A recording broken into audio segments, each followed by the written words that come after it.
Mesdames et messieurs, bonsoir, ravi de vous retrouver pour ce nouveau journal. Il est 22 h, le journal les titres qui vous seront développés tout de suite.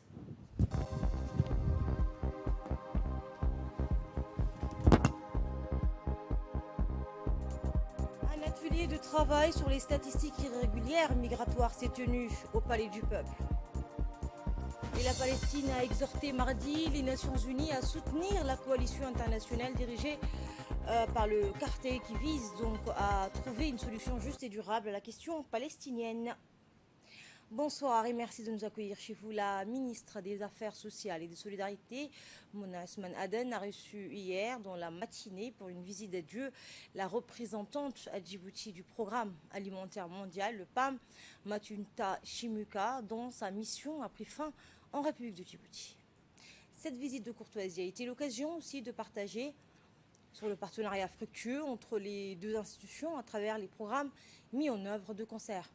En effet, la ministre des Affaires sociales a salué le travail remarquable effectué par le Programme alimentaire mondial, avec à sa tête Mme Chimuka exprimant ses sincères remerciements pour l'accompagnement de son institution, le PAM, dans les actions que mène le ministère en faveur des populations les plus vulnérables.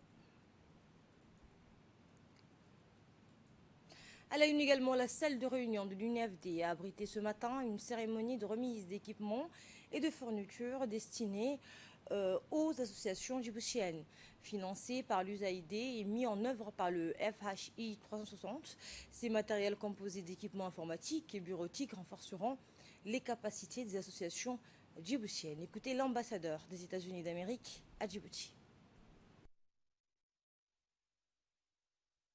ONG et associations que vous représentez ici, le peuple américain, à travers l'USAID, manifeste sa solidarité au peuple djiboutien.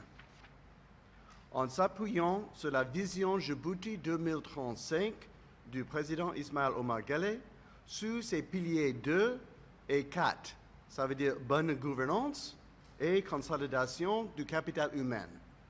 Nous voudrions rendre les associations et ONG djiboutiennes plus performantes, à plaider efficacement pour un meilleur accès aux services sociaux de base et contribuer à améliorer la prestation des services en direction des populations bénéficiaires.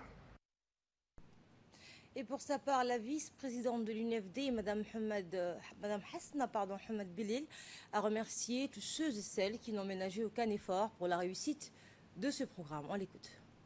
Avec un immense honneur que nous vous accueillons aujourd'hui à la cérémonie de remise d'équipements et fournitures aux associations djiboutiennes. Cet acte s'insère dans le cadre de programmes de renforcement des capacités des associations djiboutiennes financées par l'USAID et mises en œuvre par le FHI 360.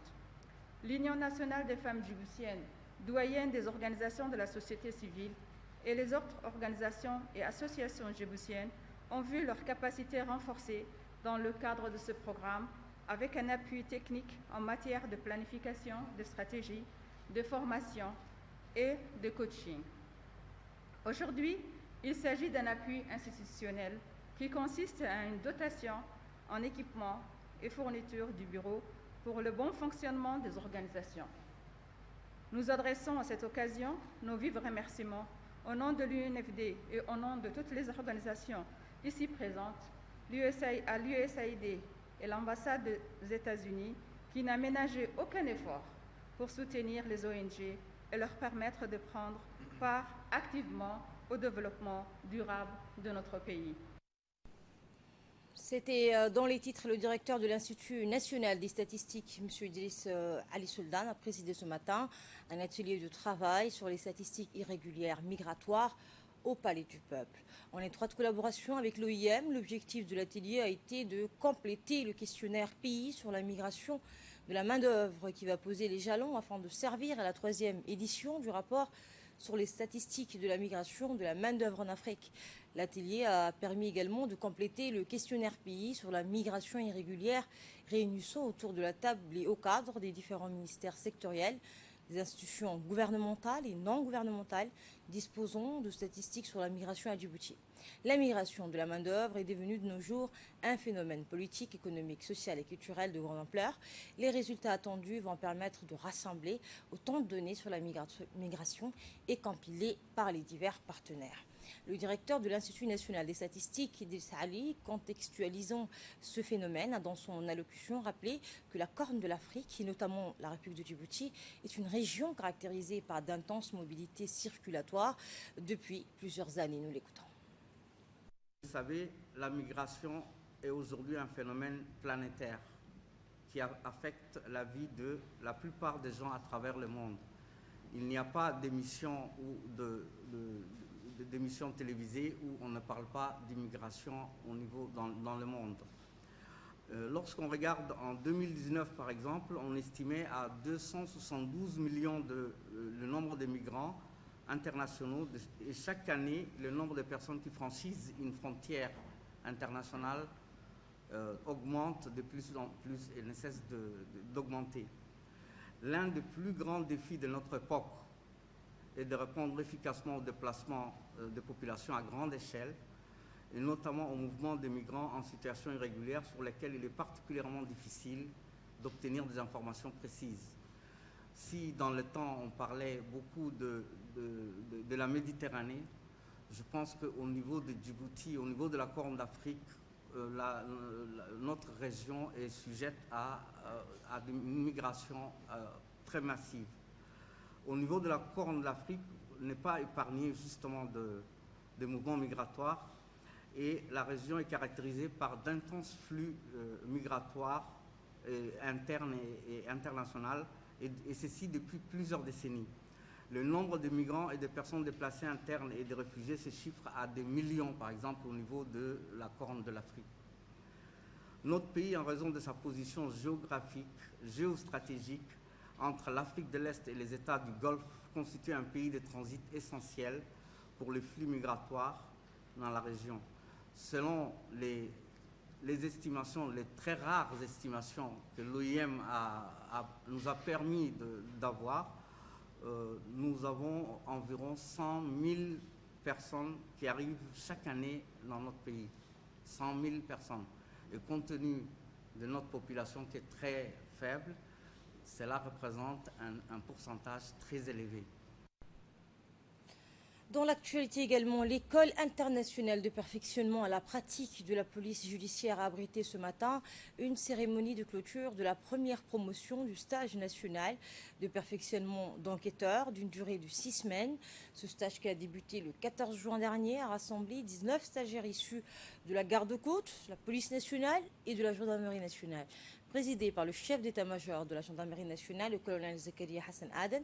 L'événement a vu la participation de Madame la substitut du procureur général, Leila Mohamed, du préfet de la région d'Arta, du président du conseil régional d'Arta, de l'attaché de sécurité intérieure près de l'ambassade de France à Djibouti, des représentants de la direction générale de la police nationale et des gardes-côtes. À cette occasion, les majors de promotion des stagiaires de la promotion ont reçu leur diplôme et les insignes de l'école des mains des officiels présents sur les lieux. À l'issue, les stagiaires et les officiels ont posé pour la traditionnelle photo de famille avant d'être reçus par le colonel Zakaria Hassan Aden, chef d'état-major de la gendarmerie nationale, à la salle d'honneur du centre de conférence où il s'est entretenu avec eux. Le colonel donc n'a pas manqué de féliciter les stagiaires pour leurs excellents résultats et en a profité pour remettre à chacun d'eux un présent avant de passer au rafraîchissement. Écoutez le président de la promotion.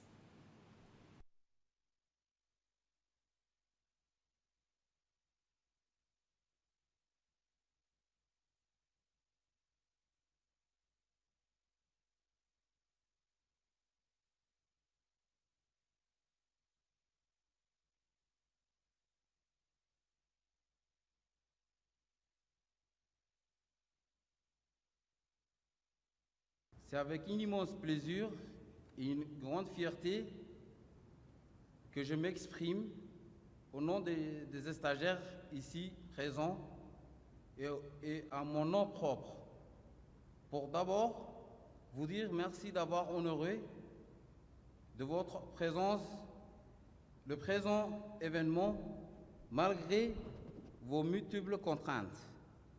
Nous voici ce matin, 22 juillet 2020, au terme de 6 semaines de formation riche en enseignement sur les enquêtes judiciaires.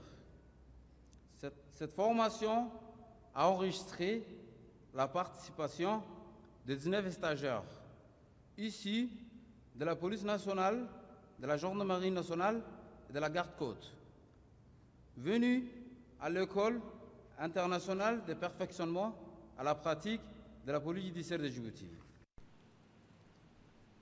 Et de son côté, la substitut du procureur général s'est adressée aux stagiaires dans une allocution pour les exhorter à sortir de la routine et à cultiver le goût du partage des savoirs acquis. Nous l'écoutons. Titre, vos missions principales sont énumérées par l'article 13 du Code de procédure pénale qui dispose: la police judiciaire est chargée de constater des infractions à la loi, d'en rassembler les preuves et d'en rechercher les auteurs. La démonstration et la démarche que vous avez suivie pour résoudre les cas pratiques prouvent que vous pourriez vous acquitter de vos tâches avec le plus grand professionnalisme. La seconde est plus globale et plus révélatrice des responsabilités qui vous incombent, puisqu'il est question, en définitive, d'assurer le maintien de l'ordre. Au niveau intermédiaire, les investigations que vous aurez la charge de coordonner et durant laquelle vous vous assurez de la véracité d'un fait permet aux membres du parquet d'être parfaitement informés sur la consistance d'une infraction. Et le commandant de l'école, le chef d'escadron Hussein Mohamed Rayad, a pour sa part mis en exergue l'intensité de la formation et l'assiduité des stagiaires. Il a remercié également les partenaires locaux et internationaux qui participent activement aux instructions et contribuent grandement au développement des curricula de l'école. Voici ses propos. National a été inauguré le 19 mars 2019 et depuis, l'école internationale a poursuivi sa vitesse de croisière. À juste titre, il y a lieu de rappeler toute l'importance de ces vénérables centres d'excellence qui est en réalité une première à Djibouti pour les formations des forces de sécurité intérieure du continent africain, de l'océan Indien et évidemment celle du pays hôte, Djibouti. L'EI3PJ, qui est un centre d'excellence, est destiné à renforcer les capacités et le développement des forces de sécurité intérieure, d'où son objectif principal, notamment dans le perfectionnement de la police judiciaire et dans le domaine de la criminalistique. Et comme je viens de le dire, c'est une première à Djibouti. Elle est unique en son genre en Afrique et en océan Indien. Et depuis l'ouverture de cette école internationale, l'EI3PJ a répondu présent aux grands challenges qui se présentaient devant elle, et cela a induit des vastes chantiers de son agenda académique et de son environnement de coopération auprès des pays hôtes et des organisations nationales et internationales. En tête de proue, la France, qui est un allié historique de la République de Djibouti. Comme vous le voyez si bien, l'EI3PJ dispose des infrastructures modernes qui permettent d'accueillir un public national et international dans des conditions optimales et dispense des enseignements de qualité et de niveau élevé. Les formations qui sont dispensées à l'école internationale font ressortir à chaque stage des résultats probants et encourageants pour les échéances à venir. Et dans l'actualité également, une cérémonie de remise d'un lot de matériel de désinfection de la part du Centre de leadership et de l'entrepreneuriat en faveur de l'aéroport international de Djibouti s'est tenue hier. Eh bien, en effet, en raison de la reprise des activités de l'aéroport à la suite de l'ouverture des frontières, le centre a exprimé sa volonté de se joindre aux efforts du gouvernement pour la lutte contre la pandémie du Covid-19. Cette volonté s'est matérialisée par la remise gracieuse d'une cabine de désinfection et d'un dispositif de distribution automatique de gel hydroalcoolique. Par ailleurs, il est important de souligner que ces équipements ont été conçus et développés par l'équipe du laboratoire de fabrication du centre. Ces projets ont pu être réalisés grâce à la volonté du gouvernement de mettre l'innovation comme moteur de la croissance économique. Cela est également une performance remarquable car il est aujourd'hui possible, grâce à la technologie, d'apporter une réponse nationale à une problématique sanitaire internationale. Le directeur de l'aéroport international de Djibouti, Mohamed Shermak Youssouf, a exprimé sa gratitude et ses remerciements pour le don reçu. La directrice du centre a, quant à elle, précisé que ce don était une contribution de l'institution qu'elle dirige dans le cadre de la lutte contre le Covid-19. Elle a également remercié son homologue d'avoir accepté de recevoir donc et d'utiliser le matériel dans les activités de sécurité sanitaire de l'aéroport.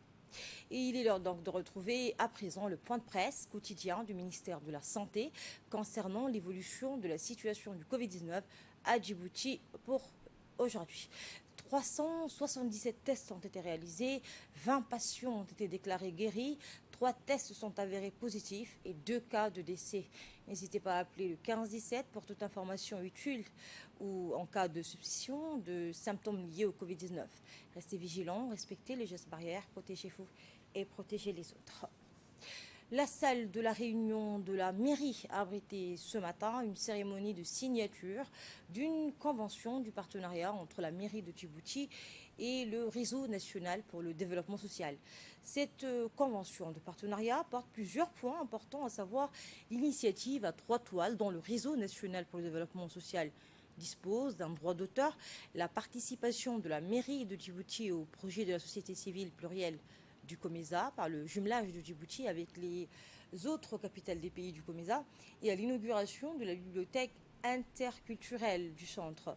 À la fin de la cérémonie, le maire de la ville de Djibouti, Fatouma Awal Ousmane, et la présidente du réseau ont procédé à la signature de la convention de partenariat.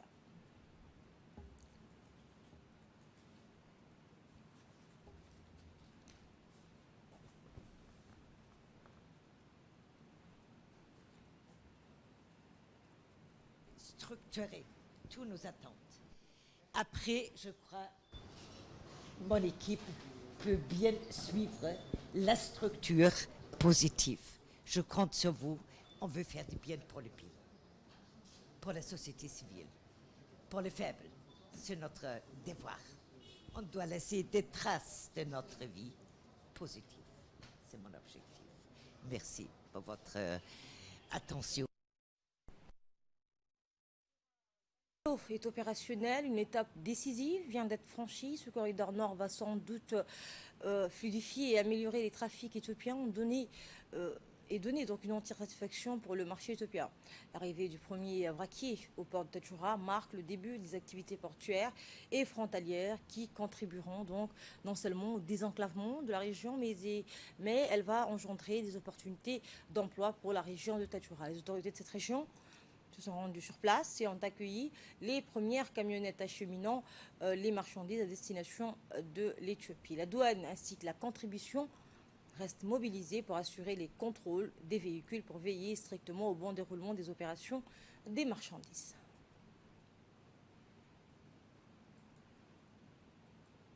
La douane, la contribution, également la gendarmerie routière.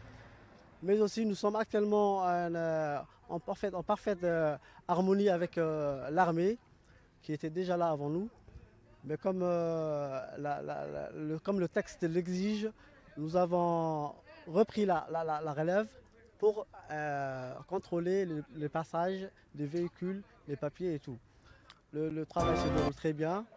Le véhicule s'achemine normalement au port de Tadjoura. Et ceci est une fierté pour la région de Tadjoura. Page nécrologie à présent, c'est avec une profonde émotion et une grande tristesse que nous avons appris le décès survenu hier de feu Sahel Ismaël Nour, ancien ambassadeur accrédité auprès du Yémen. Le défunt était un serviteur dévoué, un diplomate au service de son pays. Il était député de 1978 à 1993, professeur de biologie. 1993 à 1998, il était conseiller technique au ministre de Transport et Communication. En 1998 à 2004, il était consulat général de Diridawa. De 2004 à 2018, ambassadeur à Sanaa, au Yémen. De 2012 à 2014, il était conseiller aux affaires étrangères jusqu'à sa retraite en 2014. Il a laissé derrière lui 6 enfants. En cette circonstance douloureuse, le ministre des Affaires étrangères et l'ensemble du personnel du ministère présentent leurs condoléances à la famille et aux proches du défunt. L'ensemble du personnel de l'ambassade de Djibouti auprès des pays du Benelux et de l'Union européenne présente également leurs condoléances les plus attristées à la famille et aux proches du défunt. Inna lillahi wa inna ilayhi raji'un. Autre décès, nous avons appris avec tristesse le décès survenu de feu Abdulrahman Hussein Ali, survenu le 19 juillet à Montréal, au Canada, suite à une longue maladie. Feu Abdulrahman Hussein Ali est né le 11 octobre 1957 à Djibouti. Le défunt a d'abord travaillé à la radio-télévision de Djibouti comme opérateur de son de 1979 à 1983. Puis fonctionnaire au ministère de l'Éducation nationale et ensuite au ministère de l'Habitat en qualité de comptable de 1986 à 1997. Le défunt a laissé derrière lui 5 enfants et 4 petits-enfants. Il était le frère de Mariam Hussein Ali, retraité cadre de la présidence de la République, de Mme Khadra Hussein Ali, principale du collège de Gabod, de Mohamed Hussein Ali, représentant de Djibouti à la FIFA, et aussi beau-frère de notre collègue à la RTD, correspondant du VOA à Djibouti, Rabdan Moussa Jama. Feu Abdulrahman Hussein Ali était très connu pour sa générosité et son humanisme au sein de notre large société djiboutienne.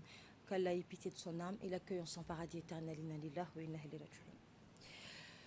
Dans l'actualité internationale, le Premier ministre palestinien, je vous le disais en titre, a demandé au coordonnateur spécial des Nations Unies pour le processus de paix au Moyen-Orient de soutenir l'appel lancé par la Palestine en faveur d'une nouvelle coalition internationale et d'une conférence pour la paix incluant donc toutes les parties sur la base des lois internationales, de la légitimité internationale et des résolutions des Nations Unies. Lors de la réunion, les deux parties ont également discuté des derniers développements politiques et des moyens de renforcer la coopération pour contrer la pandémie du Covid-19 en Palestine. Et c'est la fin de ce journal. Merci à vous de l'avoir suivi. Très bonne suite de programme sur Télé.